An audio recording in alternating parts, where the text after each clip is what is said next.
Welcome to the SaaS Revolution Show. Derek O'Carroll, CEO of Brightpearl. Welcome, Derek. Alex, a real pleasure to be here today. Thank you. Great to have you on the podcast for the first time. I believe you've spoken at SaaStock before in the not too recent past. Yeah, I did a session on SaaS unit economics. I think it was a turnaround story. Yeah, excellent. In Dublin, I think it was 2 years ago.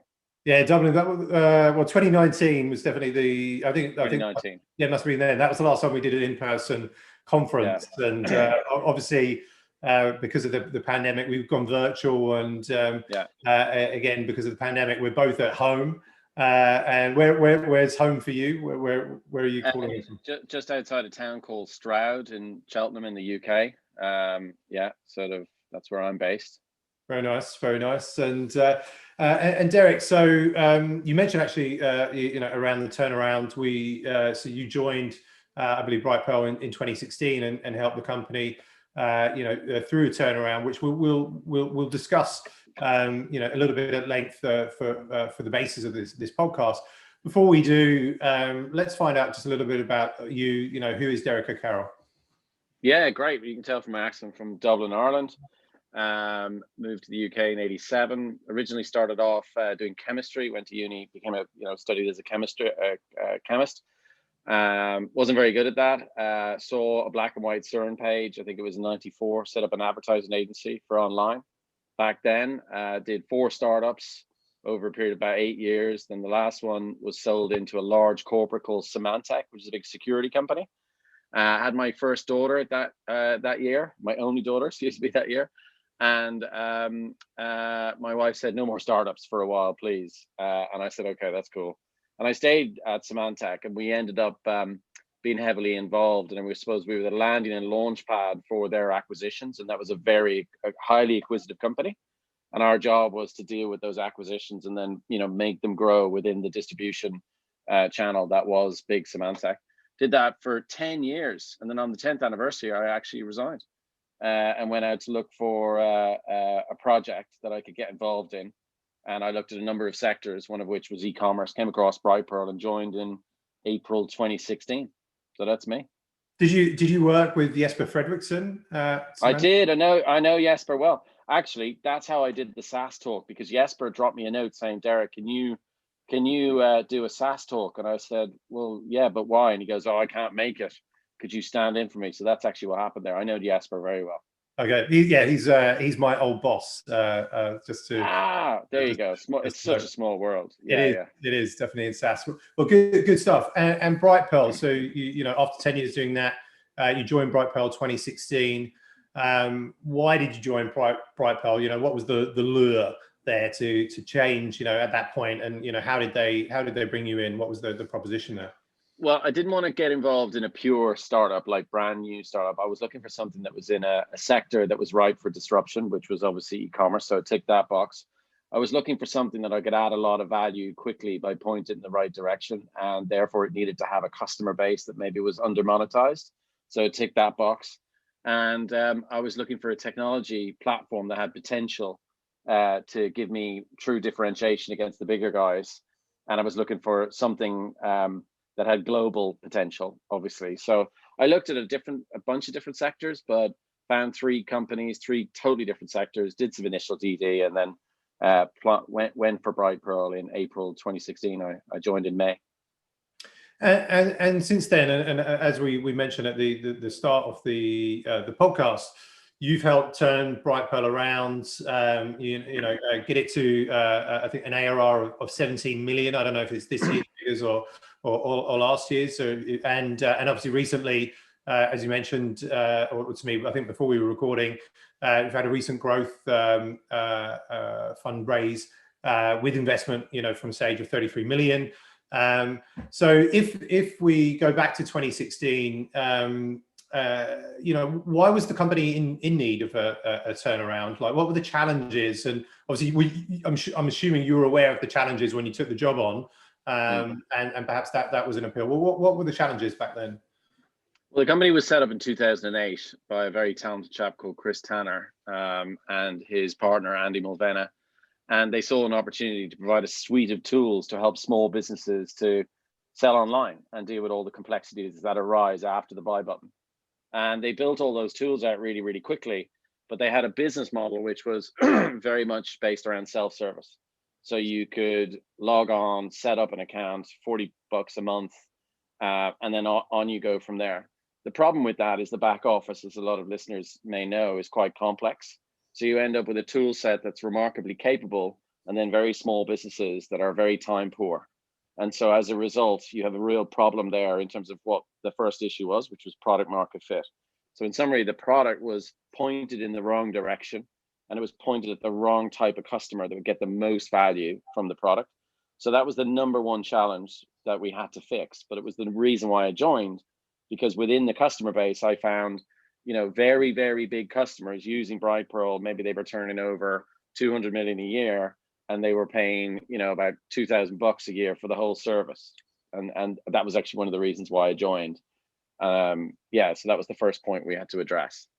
So, and I know there were kind of like three key points that you did address that were certainly pivotal in I think it was doubling or tripling revenue to 17 million.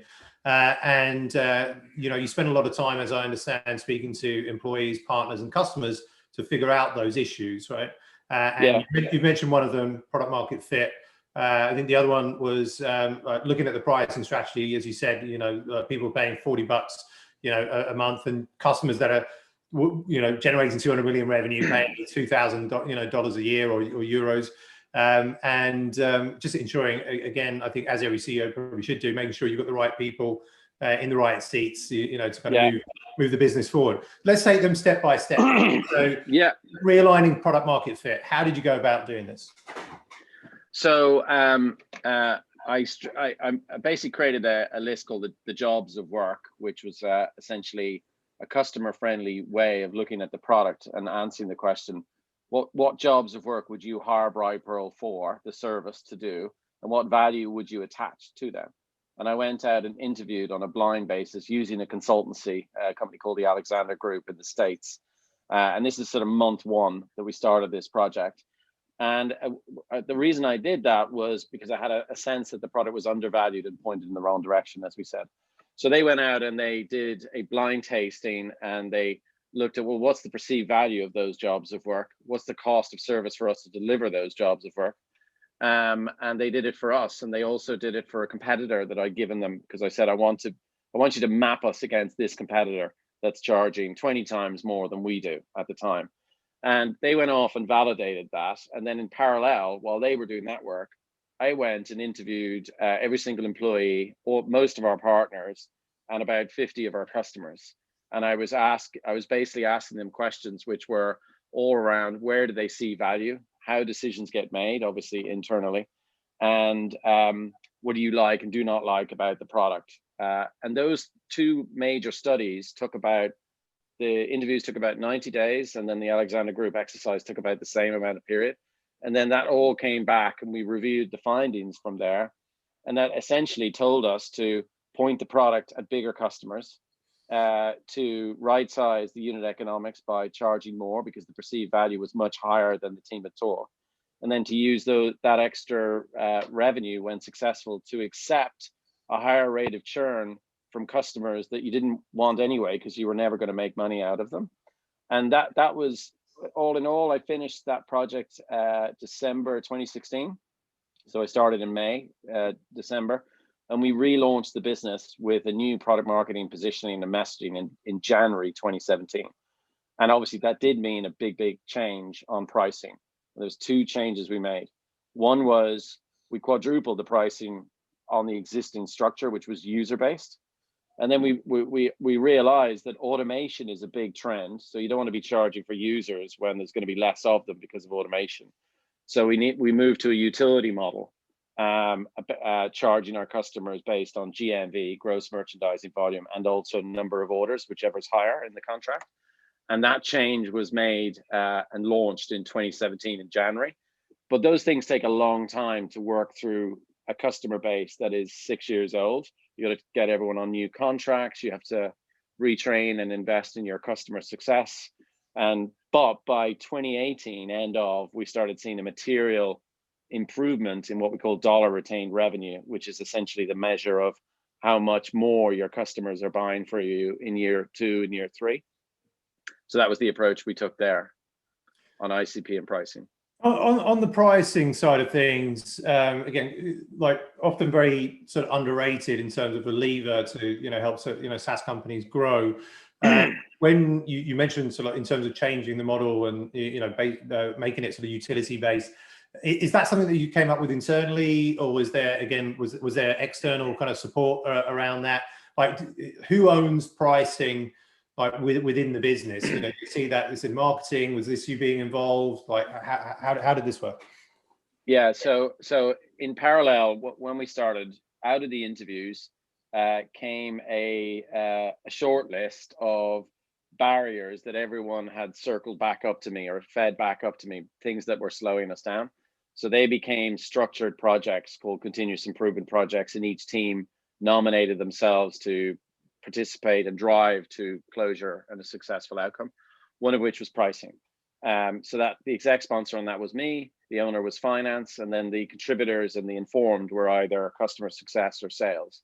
And obviously sales don't want to hear that you're going to increase the pricing. But when you tell them that one of the problems that are inherent with pricing is you're pointing the product at the wrong type of profile, that kicks off a whole different other project with sales so that they don't sell tomorrow's churn. So you've got to focus them on customers that see the most value from the product, which obviously resulted in much higher average order value. So average order value on an annual basis back then was for new business, not total revenue, was about $4,000, and in 2020 it's now up at $38,000 per year without ProServe. That's just subscription. So it's a multi-headed project that you have to take on to deal with it. But pricing is the #1 lever. I'm always amazed why people don't focus on it as much as you should do, because it's an ongoing thing. I think we've changed it 4 times, and it goes right through into processes. It influences heavily your contracts. And there's a great firm actually, which I'm sure you've interviewed, Patrick at Profitwell, and the crew over there. They've got this nailed in terms of the methodology that they can help a customer with. And then the other side of the equation is customer success, and the team over at Gainsight, Nick Mehta's crew and Dan Steinman, they have all of the customer success side of the equation productized, and they're the 2 sides of the equation. And then the last one is the sales discipline. Don't leave it up to the sales guys to figure out how to sell it. That's a piece of science in itself. So we put a lot of work in 2016 into writing playbooks. So these are very defined. This is what you do at each step. This is what happens when this results in a yes. This is what happens in a no. And it's a very rigorous, standardized process that we review all the time to iterate. And pricing is the same. We have a pricing playbook, and we're continually iterating it because it's the #1 lever of growth that you go after. Yeah, agree. A lot of people set it and forget it. Agree. Fantastic. And on great to just circling back to a little bit what you're saying. Like, one of the first things you did in terms of speaking to all the employees, and all your customers, again, like how important that is for like CEOs or companies to do. And I think in probably one of the first couple of pages in Vern Harnish's like Scaling Up, it talks of like, if you need to get a pulse on your company, the 2 things that you need to do. So like, speak to your customers and speak to your colleagues or your employees, right? Yeah, very underrated. There's a good tool actually we use in Slack called Donut, which because I'm very keen on, we set strategy, but it's not always going to be right, and you need to sense check it, to your point. So I do a lot of one-to-ones every week. I do at least 4 one-to-ones with anyone. Like, it's just randomly picked from Donut, and they're great because it helps to validate the connection between your strategy and what's really going on, and it helps you to inform why you need to be paranoid, because it's such a fast-moving space, and your employees and your team, they have the answers, and you've got to have that feedback loop. And I think that's the other thing we had to train Brightpearl on when we joined, is they were 7 companies within one company when I joined, so we had to really work on breaking the barriers down and putting in place operational calendars, so they had these feedback loops, so they could get those checks and balances in place, and that was something that I've seen before, which you really need to address in a turnaround situation. I actually implemented Donut as well into Slack, but we're a much smaller team. And then it hasn't really worked so well initially. It got good, it was well received initially, but effectively it would like match you with somebody that I've just had a one-to-one with because we're much smaller. We just couldn't get it off the ground. But I love the concept, and I think it's certainly bigger companies than SaaStock, I can see it working really well, and that's why I tried to get that going. Sorry, go on. No, I was going to say, and the I was going to say, moving on to the kind of the third thing, and also very, very crucial, right? I hear that from a lot of companies, rightly so, and people like Jim Collins. If you read his books, I think good to great, right? And it's about having the right people on the bus, or having the right people in the right seats. This again, that of course that you looked at, making sure the right people were there in the business. How did you go about doing that? What was the outcome? Did you have to make anybody redundant? Was everybody there? Did you have to move people into different seats? Keen to know, and the impact on that. Yeah, so the guardrail, the way we work is, once we got alignment on strategy, then we planned the structure to enable that strategy. And then we looked at the skills required in each part of the structure. And then that gave us the people equation. And by following that rigor, we could then very clearly see who was not in the right seat. But in parallel of that, when we went out and interviewed everyone, we got this list of continuous improvement projects. This is in the early days. And I needed to understand, what's this team like when I point them in the one direction. And we used those projects, and we set up a mechanism where people could nominate themselves to participate in a project that was going to make us all go faster. And we talked about it on the all hands every 2 weeks. And people nominated, and we gave them structure, who's going to be the driver, who's going to be the approver, the contributor. So it was quite a formal process. But what that really did for us was it allowed us to really see who was capable and who had the skills and who didn't, and then who needed the development. So that's the old saying, when the tide goes out, you see who's swimming naked. And we just created that environment, but in a positive way, because it was all about removing barriers to go faster. And by doing that, we had a healthy degree of attrition. We made changes early on in the management, because they were actually part of the problem. They just didn't tell the truth, and everything was always happy. And I think my first chat to the team was, we're going to go through the valley of death as we re-gear this business. So managing everyone's expectations was very important. And then once we're through that, what we did was we invested heavily in a chief of staff, a team that are all focused on culture, quite frankly. So we've put in place values that were developed by the team. So this is in early 2017. We went out to the team and said, well, how do you want this environment to look like? I'm not going to tell you. What do you guys think? And we ran a process, and they all fed back what values they wanted to work on. And some were current and some were aspirational. And then we packaged that up, and they are the company values. And we say to people, values are not sort of things on a wall that, you see, Europeans can be quite cynical about values.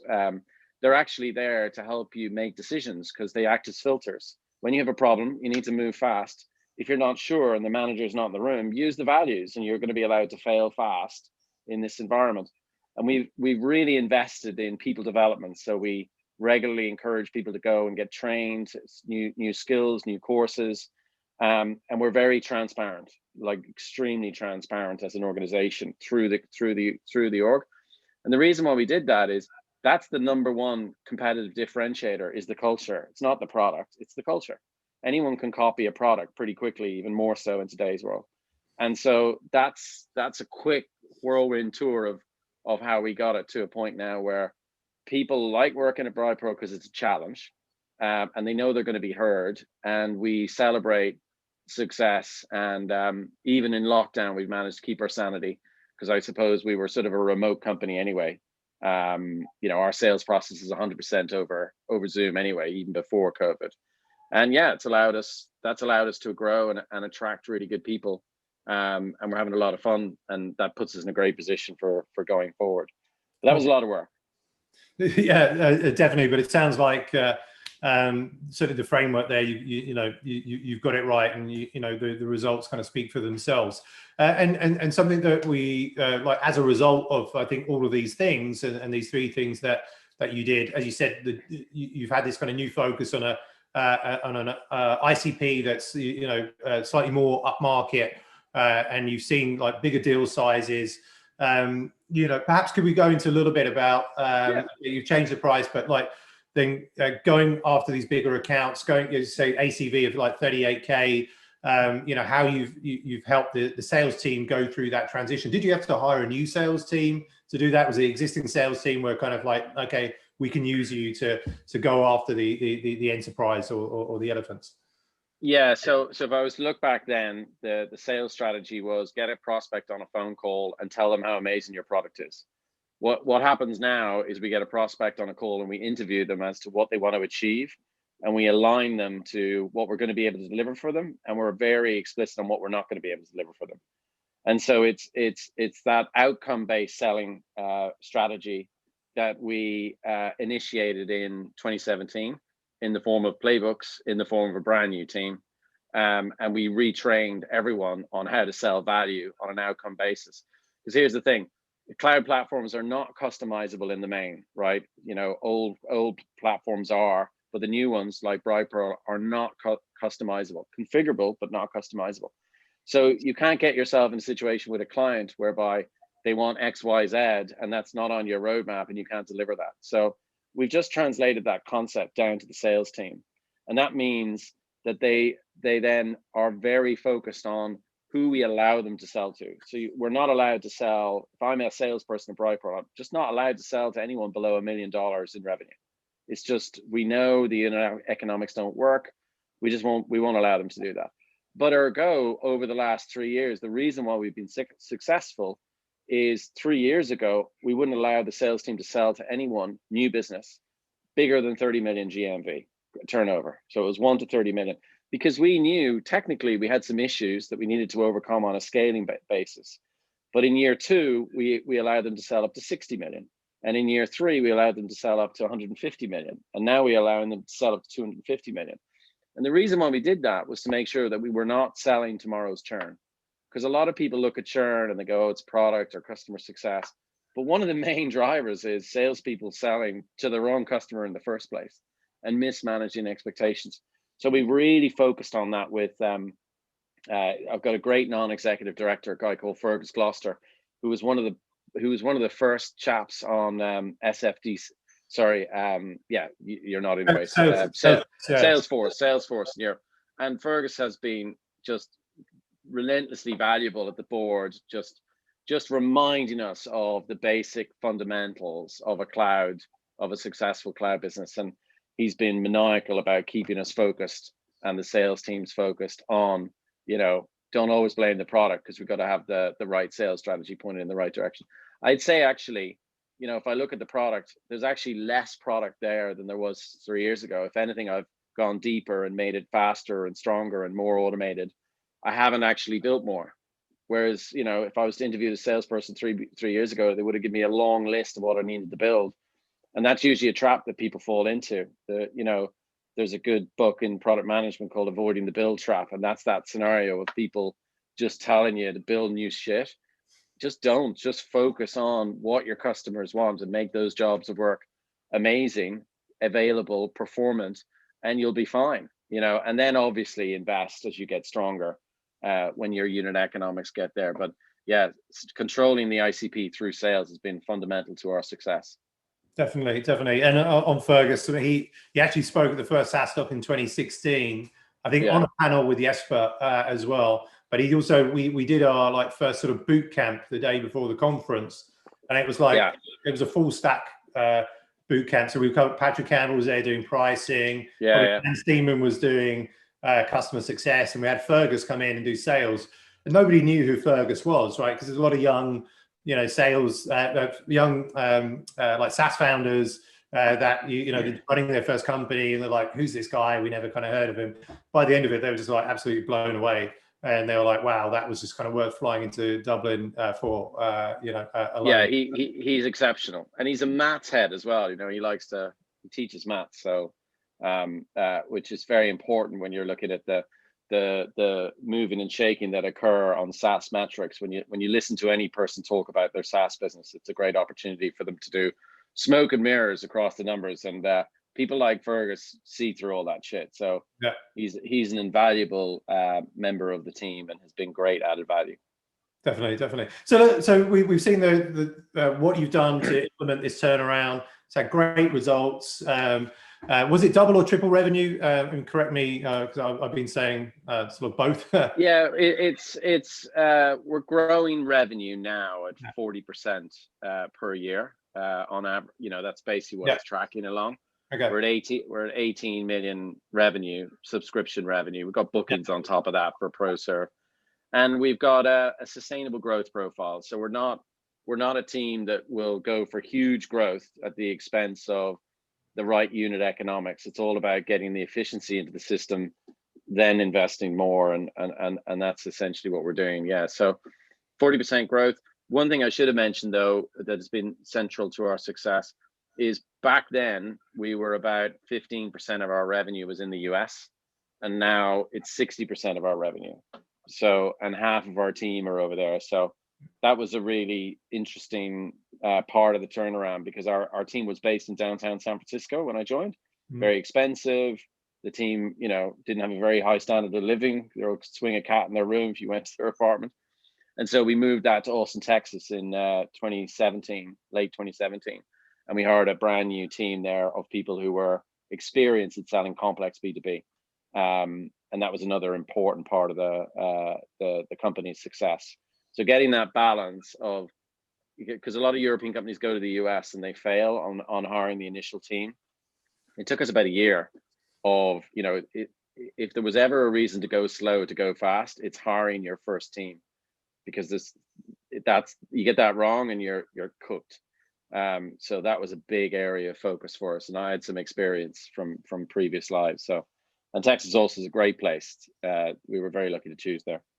Sadly, never been, but I've had many of the invites, and it's definitely a plan. We actually, before Christmas, we closed a deal down, like an annual contract with one of our partners that's based in Austin, Texas, and we said, well, yeah, when COVID is over, we'll come over and celebrate with over there, but we'll have to wait until then. And in terms of the future, so obviously, actually, recent past, you've just raised 33 million.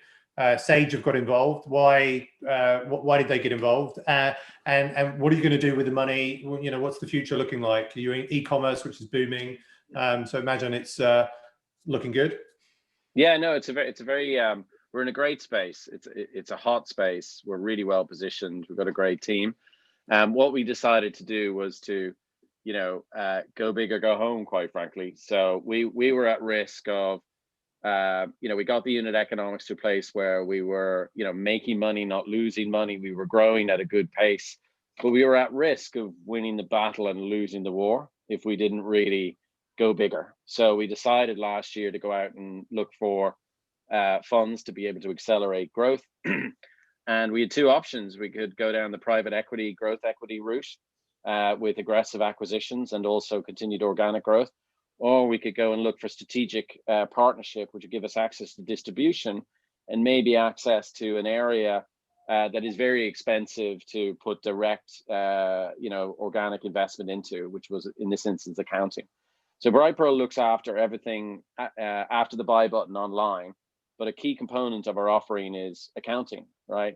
And I didn't want to get into a situation where I was going to start putting millions and millions of dollars developing a next generation accounting platform when I could find a partner to give me access to that technology. So that was the reason why, when we looked at the offers that we had, we really liked the Sage and the Sage Intax platform in particular, because they bought a company called Intact. Mm-hmm. And the culture, the people, and the journey that Sage are on was very attractive to us.